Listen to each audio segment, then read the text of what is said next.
Oi, turminha do quinto ano. Vamos começar nossa aula de hoje? Hoje começaremos a apostila 6, parte A, e vamos trabalhar ciências. Pegue o seu material aí e acompanhe comigo. Então, a nossa aula 6, que é a apostila 6, que você já tem em mãos, nós vamos falar da matéria ciências. O assunto que vamos iniciar é o corpo humano. Então, acompanhe a leitura que eu vou fazer, eu vou ler daqui, você me acompanha aí no seu material. O que você vê nessas imagens? Observe aí no seu material essas imagens e vá pensando o que você consegue observar. Que detalhes você identifica? Como é possível observar o corpo humano no seu interior? Essas são as questões que vamos trabalhar nesta aula. Acompanha comigo aí. O corpo humano é uma estrutura complexa que nos permite realizar uma série de importantes atividades. Podemos andar, correr, lembrar fatos passados, comer, retirar oxigênio da atmosfera, pensar, entre várias outras atividades. Tudo isso graças às várias células, tecidos, órgãos e sistemas que integram o corpo humano. Então, nós temos, o nosso corpo humano ele é formado por células, tecidos, órgãos e sistemas, nesta ordem, e nós vamos estar estudando isso no quinto ano. Seus inúmeros órgãos foram agrupados em sistemas. Embora cada sistema realize uma função específica, mas eles todos têm a sua importância. Como exemplo de sistemas, podemos citar o cardiovascular, o digestório, o endócrino, o reprodutor, o urinário e o nervoso. Então, nós vamos estar estudando um pouquinho de cada um desses sistemas e você vai me acompanhando aí.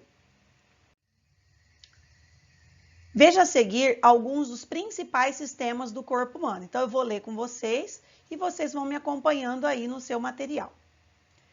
Vamos começar com o sistema circulatório. O próprio nome já te dá uma noção. Então, o sistema circulatório é formado pelo coração e vasos sanguíneos e é o responsável pela circulação do sangue pelo organismo. Por isso é chamado de sistema circulatório. O nosso coração, ele está o tempo todo pulsando, que é o que nós falamos de batendo. O nosso coração batendo, ele está pulsando. Quando ele está pulsando, ele está impulsionando o sangue para várias artérias e veias do nosso corpo. Sistema nervoso é responsável por permitir a captação dos estímulos internos e externos e gerar respostas a esses estímulos. Então, o sistema nervoso, tudo que nós captamos do meio externo e também do meio interno do nosso corpo, quem é o responsável? É o sistema nervoso. Sistema respiratório, o próprio nome já te ajuda a pensar o que é. É formado pelo nariz, faringe, laringe, traqueia, brônquios, bronquíolos, alvéolos e pulmões. Garante a captação de oxigênio e a eliminação de gás carbônico. Então, no sistema respiratório, quando fazemos a inspiração, nós estamos inspirando o quê? Oxigênio. E quando nós fazemos a expiração, nós liberamos o quê? O gás carbônico. Só para você relembrar um pouquinho aí, porque você já estudou isso em outros anos. Sistema digestório, também já te dá uma noção. Digestório lembra digestão. É formado pela boca, faringe, esôfago, estômago, intestinos e glândulas anexas. É o responsável por quebrar os alimentos em partículas menores. Quando nós como nós já pensamos em nos alimentar, quando nós pensamos em comer, o nosso sistema digestório já começa a agir. Depois você morde ou coloca o alimento na boca, todo o processo de digestão já está em andamento. E nós vamos ver um pouquinho mais disso ao longo das aulas, tá bom? Sistema esquelético também já te dá uma noção. Esquelético, lembra o quê? O nosso esqueleto. É formado pelos ossos e garante, entre outras funções, a sustentação do corpo e a proteção dos órgãos internos. Então, os nossos ossos, eles têm essa função. Primeiro, de sustentar o nosso corpo, São eles que fazem com que consigamos ficar de pé, ficar firmes. Tudo isso depende dos ossos. E também, em algumas partes do nosso corpo, os ossos estão protegendo os órgãos. Sistema muscular é formado por todos os músculos do corpo. E temos bastante músculos aí espalhados pelo nosso corpo. Bom, agora vamos entender um pouquinho das reações que o nosso corpo vai sofrendo em cada situação e vamos entendendo um pouquinho do funcionamento desses sistemas no nosso corpo. Estímulos ambientais. Então, estímulo é tudo que eu recebo, né? E quando diz estímulos ambientais, é o que eu recebo do meio ambiente, de onde eu estou. Nosso corpo recebe estímulos do meio ambiente. Exemplos: cheiros, sensações, sabores, texturas, sons, cores, luz e etc. Aqui são só alguns exemplos. Tem vários outros estímulos que nós recebemos o tempo todo. Essas informações são captadas e interpretadas pelo cérebro e provoca as respostas. Então, o que isso quer dizer? Quando eu sinto um cheiro, né? Eu capto do ambiente esse cheiro e o meu sistema nervoso, ele vai fazer o processamento aí do estímulo que eu recebi. Então, nós vamos ver um pouquinho como é que funciona essa captação do estímulo e esse processamento aí de acordo com cada sistema. Vamos ver um pouquinho, então. Olha alguns exemplos que nós trouxemos para vocês. Olha só. Veja exemplos de como o corpo reage. Então, nós recebemos estímulos e o nosso corpo tem uma reação. Olha aqui. Observem aí essa primeira imagem, um pouco desagradável, ninguém gosta, né, pessoal? Quando sentimos um cheiro desagradável, temos a sensação de nojo. Isso é um mecanismo que avisa que algo pode ser perigoso. É um mecanismo de proteção. Então, quando sentimos aquele mau cheiro, não só aqui, né, dessa meia, né, que deve estar cheia de chulé, pelo que a gente está percebendo na imagem, mas qualquer outro cheiro que seja desagradável, o nosso sistema nervoso já é ativado para nos avisar. E é onde nós sentimos o nojo. Por quê? Estamos sendo avisados que alguma coisa está errada. Então, quem é responsável por isso? Sistema nervoso. Olha a outra imagem que nós temos aqui abaixo. Um dia que faz muito calor, nossa pele produz o suor, que ajuda a eliminar o excesso de calor. Então, naquele calor intenso, principalmente quando você fez uma atividade física intensa, você corre, pula, faz educação física quando estamos na escola, está muito calor, o seu corpo começa a suar.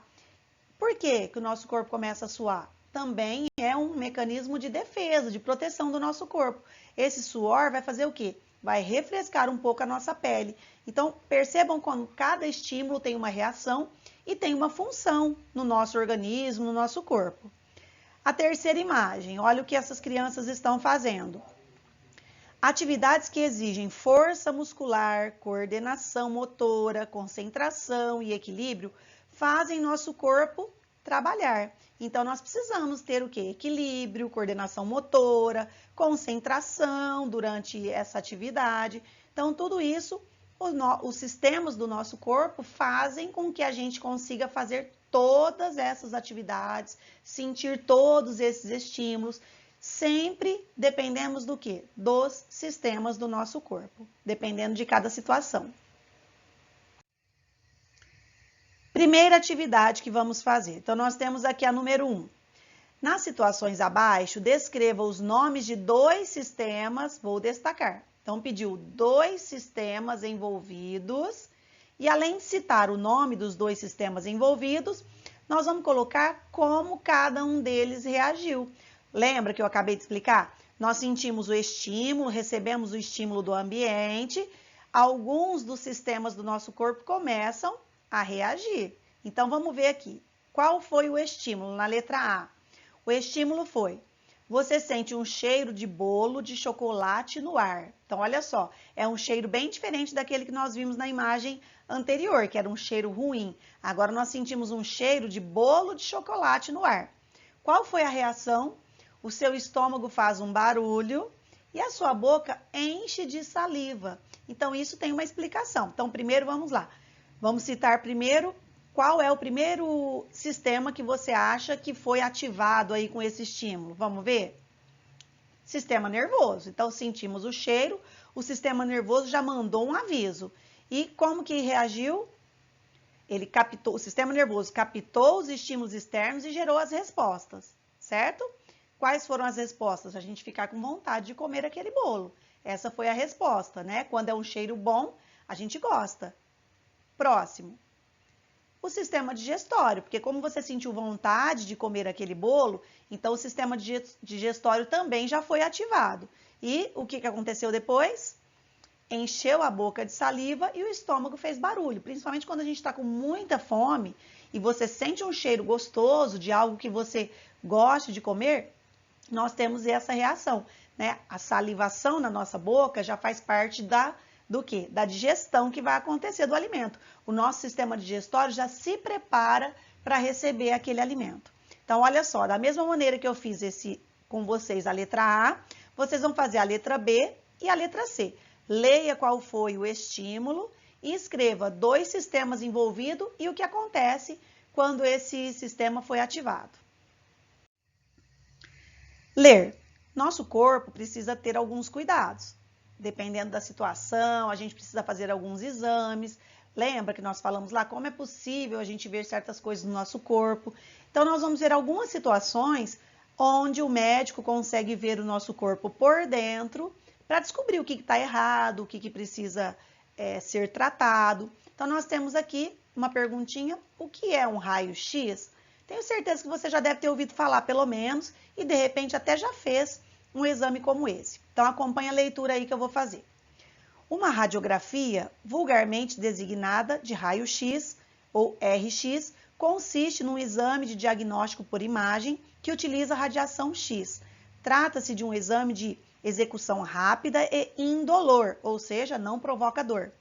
O raio-x é o exame da primeira linha na avaliação da anatomia humana, que serve para auxiliar o médico no diagnóstico de várias patologias, que são doenças, assim como para controlar a evolução de tratamentos. Na imagem do raio-x do pulmão, os ossos formam a parte branca. As partes que são ocas, como os pulmões, mostram-se pretas e os músculos aparecem em cinza. Então, nós temos aqui do lado, ó, acompanhe no seu material, porque esse você tem. Eu vou passar o ponteiro aqui, ó. Então, essa é a imagem que o médico está analisando do raio-x. Também temos outra, a ultrassonografia. Tem até a imagem aqui, como ela também está sendo feita. É usada no acompanhamento da gravidez e para obter imagens de fígado, rins, pâncreas, bexiga, útero e ovários. O aparelho emite ondas sonoras e as capta de volta e a transforma em imagem em um monitor. Então, olha só, o médico está passando o aparelho aqui, né, para ver o bebê da paciente, e ele vai olhando aqui nesse monitor para ele acompanhar a evolução desse bebê. Não é só para ver o bebê durante a gravidez. Também falou aqui, ó, que é para ver outros problemas que possamos ter no fígado, rins, pâncreas, bexiga, útero e ovários também.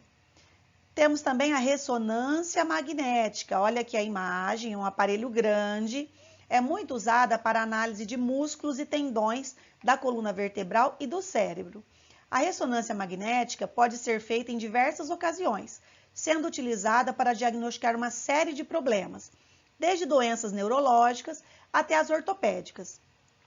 Isso ocorre porque as imagens possuem qualidade suficiente para distinguir um tumor de uma infecção, por exemplo. Então, é uma imagem bem capaz de fazer a diferenciação aí, se é um tumor ou se é apenas uma infecção, pode ser também uma infecção grave ou não, mas tudo isso é possível ver com o exame de ressonância magnética. Primeira atividade que vocês vão fazer sobre esse assunto que a gente acabou de ler. Então, olha só. Número 1. De acordo com os desenhos abaixo, escreva ou conte o que precisamos fazer para ficarmos sempre saudáveis e com saúde, né? Se a gente está saudável, a nossa saúde vai estar sempre em dia. Então, olha só, você vai escrever as respostas em seu caderno, como eu coloquei aqui embaixo para te lembrar. Então, olha o que está acontecendo aqui nessa primeira imagem, acompanha aí no seu material. Depois, a segunda imagem e, por fim, a terceira imagem. Aqui nós temos apenas 3 hábitos, 3 situações que são muito importantes para mantermos a nossa saúde. Só 3. Claro que existem várias outras, mas você vai escrever aí no seu caderno o que são esses 3 hábitos, essas 3 situações importantes para mantermos a nossa saúde, tá bom? Aqui nós temos uma imagem para você observar, dá para ver bem o que é essa imagem. E olha a pergunta, a primeira pergunta, letra A. Que tecnologia foi usada para obtê-la? Então, basta você voltar aí no seu material que você vai relembrar Qual foi a tecnologia usada para poder ver essa imagem, que tenho certeza que vocês estão conseguindo entender o que é. Então, qual foi? Vou fazer essa com vocês. Foi usada a ultrassonografia, porque aqui nós temos um bebê. Então, para acompanhar a gravidez é a ultrassonografia. Você vai ler a B, a C e também o exercício 3 e vai responder. Se esqueceu, se ficou em dúvida, volte no seu material, leia novamente que você vai conseguir se lembrar. Para fazermos a atividade 4, eu vou ler o texto que está aqui ao lado e você pode acompanhar porque você tem ele aí no seu material. Então, vou ler para vocês aqui. Coronavírus, infelizmente, é o que nós mais estamos ouvindo, vendo falar ultimamente e é importante, por quê? Para nós conseguirmos fazer a nossa proteção, para nós fazermos a nossa parte com os cuidados pessoais, nós precisamos entender. Então, vamos ler mais um pouquinho aqui sobre o coronavírus.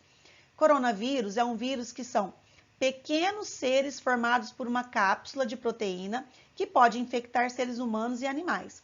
O coronavírus tem esse nome porque sua estrutura de proteína lembra uma coroa. Então, olha como ele está representado aqui. Os sintomas podem ser assintomáticos, ou seja, pode não sentir nada e estar infectado. Olha lá, que são os pacientes que não apresentam sintomas e outros que apresentam sintomas parecidos com um resfriado. Então, cada pessoa reage de uma forma. Os sintomas têm grande concentração no sistema respiratório. Então, olha só, vou até destacar para vocês aqui, tá? O que é mais afetado com esse vírus é o sistema respiratório, além de febre, tosse e dor de garganta. Nos casos mais graves, desenvolve-se também a pneumonia, porque a pneumonia tem a ver com o sistema respiratório. Então, quando os sintomas se agravam, quando a doença se agrava, o paciente pode ter também uma pneumonia muito séria. O tratamento ainda é desconhecido, ou melhor, porque eles estão agora tentando descobrir como esse vírus age para fazer o tratamento correto. Então, ainda é desconhecido, mas é possível tratar os sintomas de cada paciente.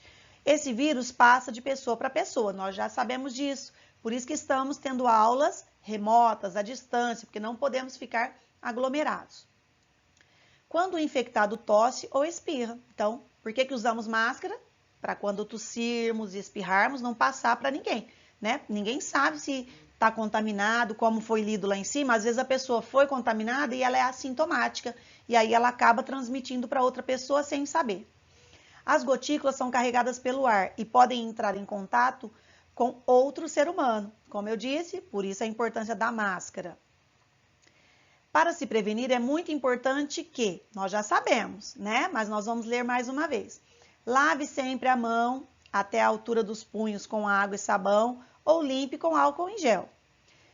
Mantenha a distância um do outro, evite tocar seu próprio olho, nariz e boca, evite abraços, beijos e aperto de mãos, né? Então, vamos evitar esse tipo de toque. Cobrir o nariz e a boca com um lenço ou com o antebraço. Então, assim, né, pessoal? E não com as mãos, porque as mãos a gente toca em várias superfícies. Então, se for tossir ou espirrar e não tiver com máscara, coloque aqui o antebraço. Não saia de casa, só saia quando for necessário, como nós estamos fazendo agora. Se tiver algum sintoma, o mais importante, procure o médico. Quem vai saber te explicar melhor, te orientar? O médico. Agora, vocês vão fazer essas 3 questões aqui. Vocês vão responder qual é o sistema atingido pelo coronavírus, quais são os sintomas que apresentam os pacientes e quais as maneiras corretas de prevenir o contágio. Aqui nós temos pouco espaço no seu material aí, você deve ter percebido. Caso a resposta seja grande, pode responder no seu caderno, não tem problema nenhum. Hora da nossa tarefa, como sempre, né? Trouxe aqui, ó, um cientista, né? Porque nós estamos trabalhando com ciências hoje. Vamos lá, então, na nossa tarefinha. Em casa, parte 1. Então, olha aqui, eu vou ler mais um trechinho para você que também está falando de coronavírus. Trata-se de um novo vírus de transmissão respiratória, como tantos outros que circulam entre nós. Pode-se dizer que ainda não há vacina e por isso é fundamental a prevenção. Essa parte aqui de não há vacina, né, era um tempo atrás. Agora nós já temos a vacina, as pessoas já estão começando a ser vacinadas, tem um cronograma de vacinação, começando pelas pessoas mais idosas, e aos poucos vão ser todos vacinados. Então, o novo agente do coronavírus é chamado de novo coronavírus, e aqui tem o número dele, né? Toda doença, toda patologia tem um número. Então, aqui tem o código do novo coronavírus. Ele foi descoberto no fim de dezembro de 2019, após ter casos registrados na China, como vocês já devem saber. Organismos internacionais e a comunidade científica buscam por respostas sobre a prevenção. Nós já temos várias situações de prevenção, transmissão e o tratamento também desse novo tipo de coronavírus. Então, olha só, conversando sobre o texto, mais uma vez, vocês vão olhar essas imagens que nós temos aqui, 5 imagens, e olha o que pediu aqui embaixo. De acordo com as ilustrações acima, descreva, então descrever é você explicar o que você precisa saber e fazer para prevenir o contágio. Então, você vai olhar a primeira imagem, ó, vou destacar ela aqui, não sei se vai aparecer muito. Então, ó, essa primeira imagem, explique o que está acontecendo.